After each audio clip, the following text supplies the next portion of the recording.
Howdy Friday, guys! Yay! It's Friday. Oh, and I have things to show you. Today, let's make it quick. Let's wrap it up today. Let's talk about some great books I found at McKay's, some lovely fabric, and this. Okay. This is not my co-host Stool today. Today it is the Stool of Shame.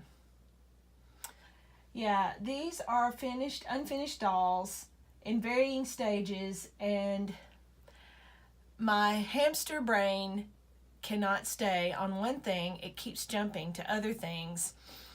Thus, a future project will also be discussed ever so briefly. So, let's start with our books. We went to McKay's.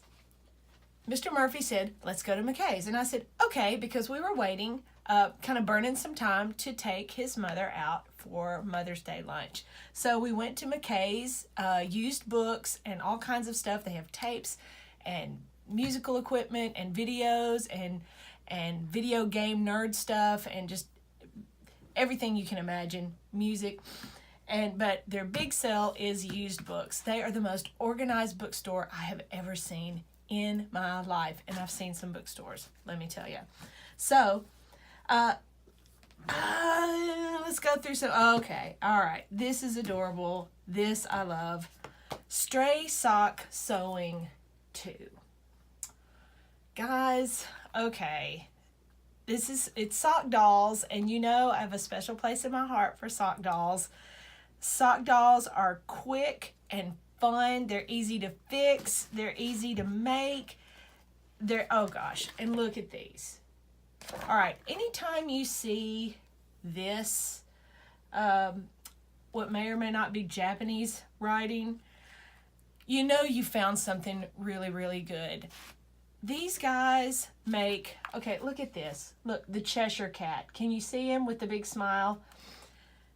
Masters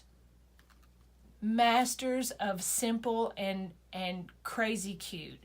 Just lots of personality with all these creations, and I am really excited about getting into these at some point. Quilt a Gift. Quilt a Gift. Now look at how soft and sweet this book looks. That's always going to grab my attention. Just sweet and homey and lots of stitching involved. And she has some very nice projects in here. Things that you can do quickly. She's got them headed under different occasions. 1-day project, 2 to 3 hour project.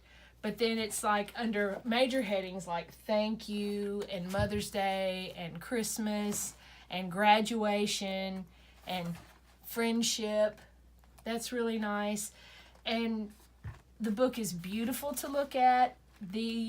What I've seen so far, the instructions are fairly straightforward. Lots and lots of pictures because we want to know what it's supposed to look like. Even if we like to take a little different route and make it more our own, we kind of know, we want to know what it's supposed to, how it's supposed to come together. So this is nice. I always look in the Christmas section because, I just love Christmas. And Make Me, I'm Yours, Christmas. Now, something I found to be the case with crafting books and sewing books, there were a few things in here that I also found in here. And one was the Advent calendar. So I highly suspect that the gal who wrote this, there is a name here. There is a name. Oh, wrote this, Barry Sue Got It, probably consulted on this because the very same Advent calendar thing is in here. But it is really, really sweet, and I just love it. I love things with lots of little sweet details like that. And I love an Advent calendar. Not crazy about the ones that you buy in the store because I'm a sentimental fool and I need sentimentality. So This is definitely a sweet gift to give to grown children with new babies, starting a family, things like that. Something you might want to keep yourself. I might want to keep that. And then, of course, the pièce de la résistance, Martha. I love Martha. I love Martha. I had to check when I got home to make sure I didn't already have this book. I didn't think I did as I was looking through it. Okay, I've got to defend her. I know people make fun of Martha, some out there, that there are some people who are maybe a little envious of Martha. However snooty some people say she is, she has a right to be. All right, if I was this woman as accomplished and smart and go-get-em as she is, I'd be snooty too. She knows everything. And if she doesn't know, she's got a pretty good idea. This embodies the kind of Christmas that I would personally like. It's not uptown, it's just tradition.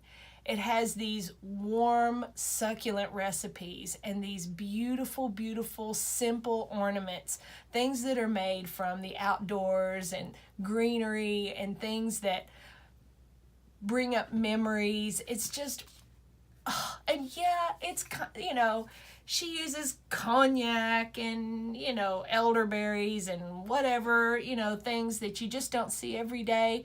But get out and see them, all right? Find these things and take time to enjoy making something beautiful. And I think that is one of the things I do love about Martha. Every project that she puts in her books and magazines are things that had their inception with a lot of thought, a lot of time put into it, but it didn't take over your life. But it's very creative in a very Americana kind of way, a very New England kind of way, which is the closest thing we can get really to actual England. It's a little older. It's the older part of the United States, even though the United States technically is a baby. But she brings these deep traditional feelings along with a lot of her projects. And so I love it. I love it. I love it. I love you, Martha. Oh, all right. So the book trip was a real success. It was one of those days where you just hop in there and everything's right where you need it to be. It was very great. Now, on to the Stool of Shame. Here we are, the Stool of Shame. I have 3 dolls here they are unfinished. All right. This one I made no bones about, of course. I said that I just wasn't into the baby doll thing, even though it's very cute. Needs a face, needs hair, needs some clothes. At the very least, if he's going to hang around in here, do something. If I might pirate his stuffing still. I don't know. I'm still thinking about it.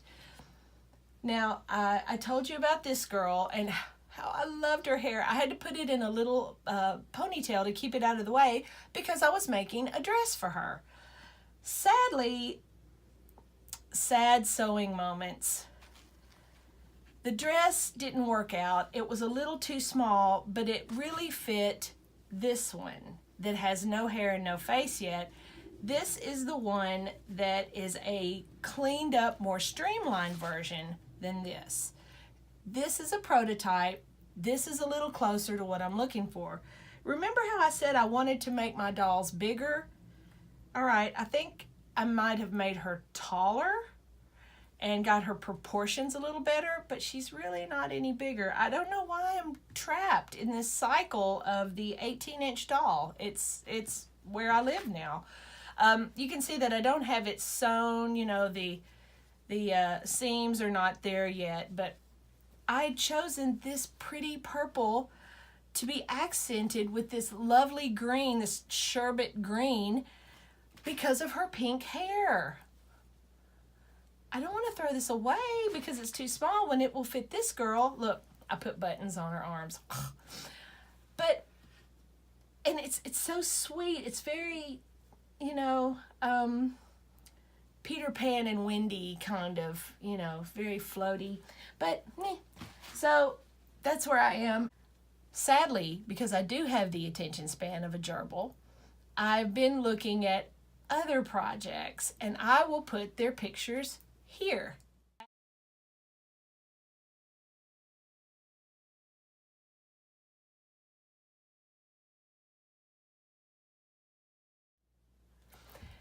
Amigurumi.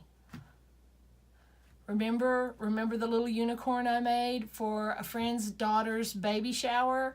The little picture of it sitting in the basket with the daffodils in the background and the pretty little afghan that went with it,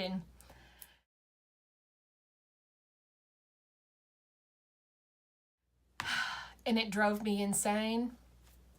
I guess I need more insanity in my life because now I'm on their mailing list. I think it's called Amigurumi Today, maybe, but it's more of that great Japanese view of character toys.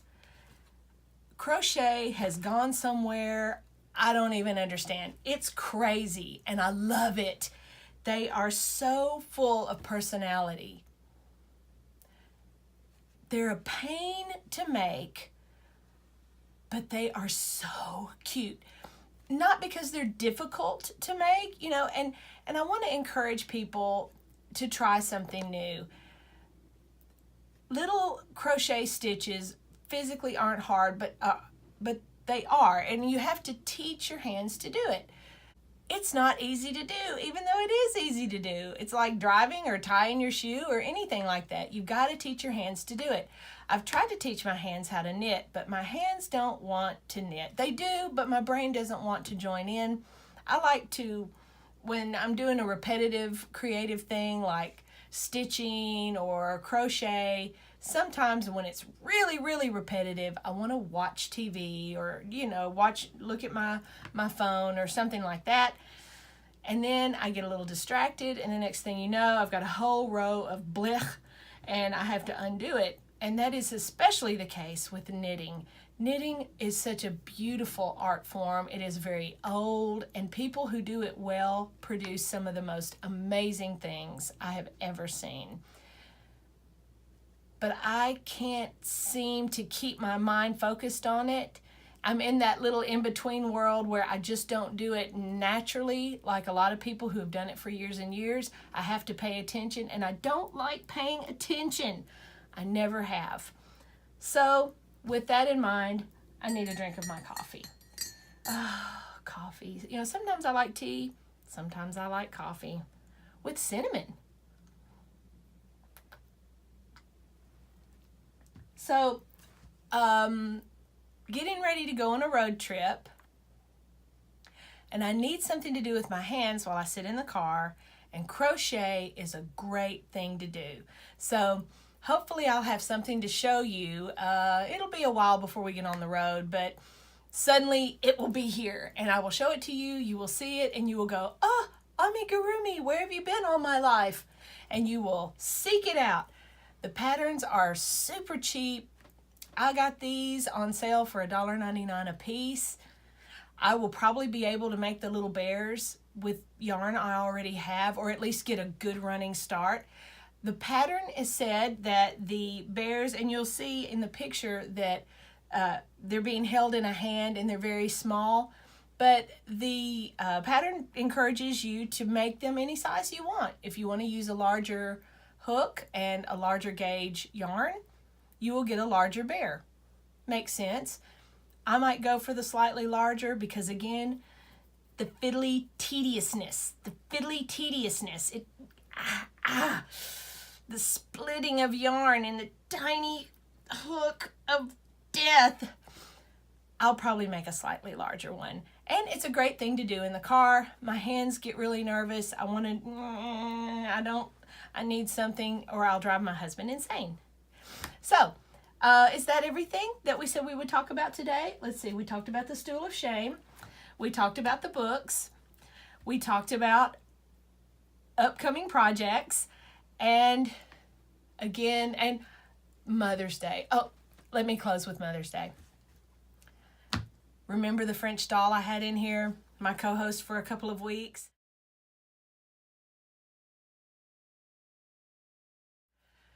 I gave her to my mother-in-law for Mother's Day, and it was so gratifying.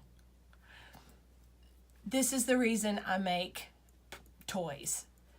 When you give something, and it's weird because you kind of know what doll or what toy goes with which person.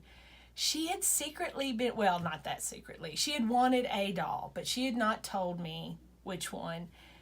And I just felt like that was the one for her. And when they were united, oh, look.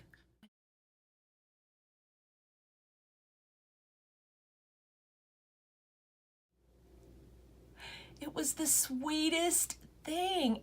She thanked me at lunch. Then she called me and thanked me. She was just thrilled. And that is what a toy should do. That is what a doll should do. It's something that someone made, and you remember that person. And it's a sweet, lovely, sentimental thing. Now, if you're not into dolls, I totally get it. But a handmade gift is something that helps you remember the person who made it. Like Pearl, that doll that my great aunt's mother-in-law made for me. I never met that woman, but I know her name. She's long gone, but I have something that she made, and I keep it, and it has brought me much pleasure over the years. Really oddly, more as an adult than when I was a child. I look at the intricacy and the little stitches. You know, it looks like she made it out of an old sheet or something. And it's adorable. It is the sweetest thing. And the older it gets, the more precious it is to me.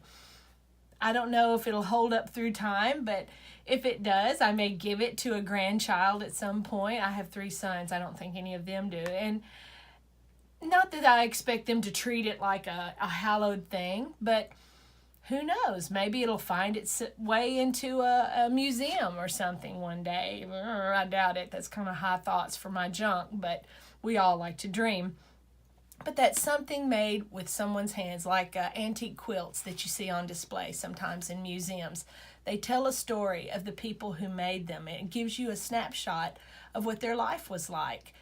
That's the coolest thing about handmade gifts, and I love using textiles to do that. But there are lots of ways that you can make things, give them to other people, and if they're quality people, they enjoy things that have been made by you with love.